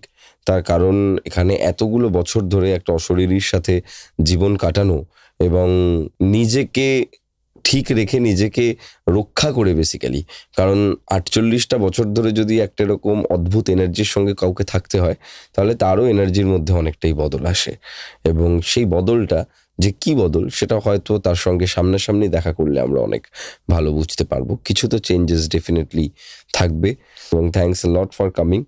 আপনারাও এসে আমাদেরকে ঘটনা শুনতে পারেন 9875476704 এই নাম্বারে হোয়াটসঅ্যাপ করে ভয়েস করে পাঠিয়ে দিন আপনার ঘটনা সিলেক্টেড হলে আমরা আপনাকে ডেকে নেবো আমাদের স্টুডিওতে। থ্যাঙ্কস অনন্যা, খুব ভালো লাগলো ঘটনাটা, এবং তোর কিছু বলার থাকলে অডিয়েন্সকে তুই বলতে পারিস। আমার বলার বলতে সবাইকে একটাই কথা বলার, তোমরা সবাই যেভাবে ভালোবাসা দিচ্ছ প্রেত কথাকে, গৌরবদার পাশে দাঁড়িয়েও, এবং অবভিয়াসলি আমাদের যদি ভালো লেগে থাকে ঘটনা, যদি আমার ঘটনা ভালো লেগে থাকে কমেন্ট করে জানিও। আমি বেসিক্যালি প্রেত কথার জন্য, গৌরবদার জন্য আমি ঘটনা কালেক্ট করতে ভালোবাসি। এটা বলতে পারো একটা নেশা হয়ে গেছে। আর এই ঘটনা লোকের কাছ থেকে কালেক্ট করা, যে তুমি কিছু ভূতের গল্প জানো গো, তোমার কাছে কোনো কিছু এলিমেন্টস কিছু আছে যেটা তুমি যদি আমার সাথে শেয়ার করতে যদি অবভিয়াসলি ইন্টারেস্টেড হও, তাহলে আমাকে বলো। আমি এটা বলতে তোমাকে মনে বলো, কিছুদিন আগে এই যেদিন আমিষের রিলিজিং ডেট ছিল, সেদিন আমার সাথে একটা ঘটনা ঘটেছে। আমি কি তোমাকে ঘটেছিল? বলছি, সেই দিন নয়, মানে সেদিন অলরেডি আমি অসুস্থ ছিলাম, জ্বরের মধ্যে দিয়ে আমি সাফার করছিলাম। সেদিন ঘটনাটা ঘটেছে আমার একটা রবিবার দিন। আমার মায়ের একটা ছোট হোম ডেলিভারির ব্যবসা আছে। প্রতিদিনের কাঁচা আনাজের যে সবজির বাজারটা সেটা করা থাকে, কিন্তু মাছ মাংস যেটা, সেটা আমাকে দিনে দিনে করতে হয়। মানে সকালেরটা আমাকে ভোরবেলা গিয়ে করতে হয়, সন্ধেবেলাটা আমাকে রাত্রিবেলা সন্ধে গিয়ে বেরোতে হয়, যেটা রাতের খাবার অর্ডার থাকে। তো সেই দিনকেও রবিবার দিন আমি মাংসর অর্ডার ছিল, আমি মাংস আনতে গেছি, আর আমার বাড়ির ঠিক বাইরেই একজন মারা গেছেন আচ্ছা, গলায় দড়ি দিয়ে। আচ্ছা। এবং ওনাকে আমি যেই মুহূর্তে যাচ্ছি মাংস আনতে, তখন ওনাকে রাখা রয়েছে বাড়ির বাইরেটাতে, ওনার ওয়াইফ সবাই কাঁদছে। আর আমি যেই মুহূর্তে আসছি সেই মুহূর্তে ওনাকে স্বর্গরথে ঢুকিয়ে, উনি এতটাই লম্বা যে গেটটা যেটা স্বর্গরথের বন্ধ হয় না, ওটা বন্ধ করা যাচ্ছে না। আচ্ছা, তো আরো যারা ছিল তারা বললো যে গেটটা তো লক করতে হবে, তো বন্ধ যখন করা যাচ্ছে না, একটা দড়ি দিয়ে একটু দুটো একে বেঁধে দে, যে এরকম না হোক, এরম অন্তত হয়ে থাক, কিন্তু দুটো বন্ধ হয়ে থাক। সেই মুহূর্তে আমি ওখান থেকে হাতে কাঁচা মাংস নিয়ে আসছিলাম। এবার আমার বাড়িতে আসার ওটাই একমাত্র পথ, অন্য কোনো আর রাস্তা নেই আমার।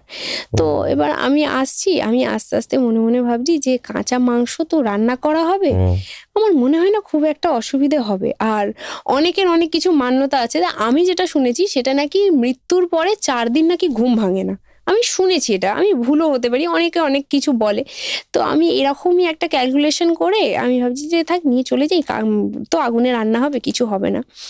তো আমি রবিবার দিন মাংসটা নিয়ে চলে আসি। আমার রবিবার সোমবার 2 দিন নিরামিষ থাকে, মাংস খাওয়ার কোনো ব্যাপারই নেই সেদিনকে। কিন্তু আমি মাংসটা নিয়ে আসি, ঘরে রান্না করে মা হোম ডেলিভারি খাবার অর্ডার ডেলিভারি দিতে যায়, আসে। মঙ্গলবার দিন থেকে তুমি বিশ্বাস করবে না গৌরবদা, আমার গায়ে কোনো টেম্পারেচার নেই জ্বরের, কিন্তু আমার ভেতর জ্বর, আর এত কাঁপুনি দিচ্ছে, আমার ঘরে পাখা বন্ধ, আমি 3টে চাদর গায়ে দিয়ে এত কাঁপছি, আমার দুটো হাত অসাড় হয়ে খারাপ যাচ্ছে হয়েছে প্রচুর। আমার দুটো হাত অসাড় হয়ে গেছে, মানে দাঁতই পড়ে যাচ্ছে। এবার শীতকালে যদি কেউ ঠান্ডা জলে চান করে দিলে যায় এরকম হয়, আমার ওরকম দাঁতই পড়ে যাচ্ছে। আমাকে মা বলছে তোর তো গায়ে জ্বর নেই, তাহলে তোর এরকম হচ্ছে কেন? আমি বলছি আমি বুঝতে পারছি না, আমার কিন্তু খুব কষ্ট হচ্ছে শরীরে। মঙ্গলবার দিন আমি উঠে বাথরুমে গেছি, বাথরুমে গিয়ে বাথরুম থেকে বেরিয়ে আর আমার কিছু মনে নেই। সকালবেলা আমার মা আমাকে দেখছে, আমার ঘরে গেঞ্জির কাজ হয়, তো মালের বস্তা আছে, আমার মা দেখছে আমি মালের বস্তার উপরে শুয়ে আছি। আমি নিজেও জানি না, আমার খালি মনে আছে যে আমি বাথরুম থেকে বেরিয়েছি, ব্যাস। আমাকে মা বলছে কি রে তুই বাইরে শুয়েছিস কেন, মাল করছিলি কালকে রাত্রিবেলা জেগে? আমি বললাম না না আমি মাল তো করিনি, কি জানি কালকে বাথরুম গেছি, তারপর আর কিছু আমার মনে নেই।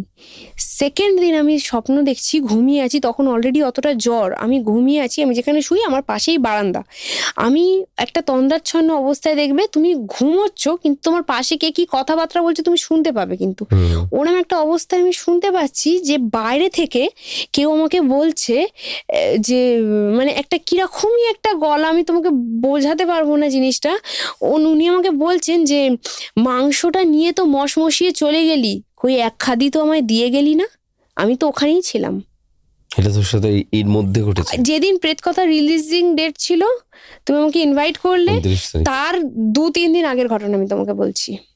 তখন অলরেডি আমি জ্বরে সাফার করছি। তোর কমলো কবে জ্বরটা? আমার যেদিন প্রেতকথা রিলিজ করলো, এই রিলিজিং যেদিনকে ছিল তোমাদের, তার পরের দিনকে। ও যাওয়ার সময় তোকে প্রেত কথায় বলার মতো একটা ঘটনাও দিয়ে গেল। তারপরে আমি মাকে পরের দিনকে ঘটনাটা বলেছি। এবার প্রতিটা মেয়ের একটা সমস্যা হয়, মাসে রজস্বলার একটা মধ্যে দিয়ে যায়, তো সেই সময় আমি সেই সময়ের মধ্যে দিয়ে যাচ্ছিলাম। বিশ্বাস করবে না গৌরব দা, আমার গায়ে কাঁটা দিচ্ছে। আমি বাথরুমে বসে মনে মনে ভাবছি কয়েক সেকেন্ডের জন্য এই ব্লাডটার টেস্টটা কিরকম হবে, এটা ভাবছিস? আমি ভাবছি কয়েক সেকেন্ডের জন্য, এবং পরক্ষণে আমি ভাবছি যে এটা আমি কি ভাবছি। আমি সেটা বাইরে বেরিয়ে মাকে বলেছি, মা আমাকে সঙ্গে সঙ্গে বলছে তুই এক্ষুনি চল, তোকে আমি মসজিদে নিয়ে যাবো। তারপর ঝাড়িয়েছিস? মসজিদে গেছি, আমি যেদিন প্রেতকথার রিলিজিং ডেট ছিল আমি সেই দিনকেই মসজিদে গেছি। মসজিদে গিয়ে ওই গিন্নি মসজিদে, ওখানে যেতে উনি আমাকে জল পোড়া দেন, গোলাপ জল আতর ফাতর দিয়ে একটা জল পোড়া দেন, আর না আমার এই হাতের 3টে আঙুল এরকম ভাবে ধরে না উনি এরকমভাবে উল্টিয়ে কিছু একটা পড়েন, পড়ে আমাকে বলে যে তুমি যেই সময় মাংসটা নিয়ে যাচ্ছিলে সেই সময় ও দাঁড়িয়ে দেখছিল যে ওর ডেড বডিটাকে ঢোকানো হচ্ছে ভেতরে। ওর যে ডেড বডিটা ঢোকানোতে যে ক্রাইসিস গুলো হচ্ছিল, যে দরজাটা বন্ধ হচ্ছিল না, ওটাকে কি করবে, এই জিনিসগুলো ও দাঁড়িয়ে দেখছিল। এবং তুমি ওর সামনে থেকে যে মাংসটা নিয়ে যাচ্ছ, ওর তো লোভ লাগবেই, স্বাভাবিক। তুমি তো কাঁচা মাংস নিয়ে যাচ্ছ ওর সামনে থেকে। আমাকে ও ঝেড়ে দেয়, তারপর থেকে আমার এই তুই জ্বর, ঠিক হোস। হ্যাঁ জ্বর পর কমে। দেখ, এটা একটা বোনাস ঘটনা আমরা শুনে নিলাম আজকে অনন্যার কাছ থেকে। এবং আপনাদের কিরকম লাগলো আজকের এই পডকাস্টটা অবশ্যই জানাবেন, কমেন্ট করে জানাবেন, সাবস্ক্রাইব করে আমাদের সাথে থাকবেন, এবং যেরকম বললাম সেরকম ভাবে আমাদেরকে ঘটনা পাঠাতে থাকবেন। চলুন আবার দেখা হচ্ছে পরবর্তী কোনো পডকাস্টে। অনন্যাকে তো আপনাদের আবারও চাই, কমেন্ট করে জানাবেন আরো নতুন কত ধরনের ঘটনার সঙ্গে কি আপনারা কি শুনতে অনন্যাকে চান। চায় ঘটনা একদম। এবং অনন্যাও আমাদেরকে এসে সেই ধরনের ঘটনায় কালেক্ট করে আমাদেরকে কিছু শোনাবে। আজকের মতো এপিসোড শেষ করছি, আশা করছি আপনাদের ভালো লেগেছে। প্রত্যেক শুক্রবার এবং রবিবার ঠিক রাত 10টার সময় প্রেতকথার অফিসিয়াল ইউটিউব চ্যানেল এবং রাত 11টার সময় স্পটিফাইতে প্রেতকথার এপিসোড আসতে থাকে। এছাড়া আমাদের গৌরব তবাদার ভ্লগস এই চ্যানেলে প্রত্যেক শনিবার করে আমাদের হরর পডকাস্ট আসে, এবং মঙ্গলবার করে আমরা এখন চেষ্টা করছি কিছু অন্য ধরনের পডকাস্ট যদি আপনাদেরকে শোনানো যায়। চলুন আজকের মতো চলি, আবার দেখা হচ্ছে পরের পডকাস্টে। এখানে গল্প নয়, ঘটনা শোনানো হয়।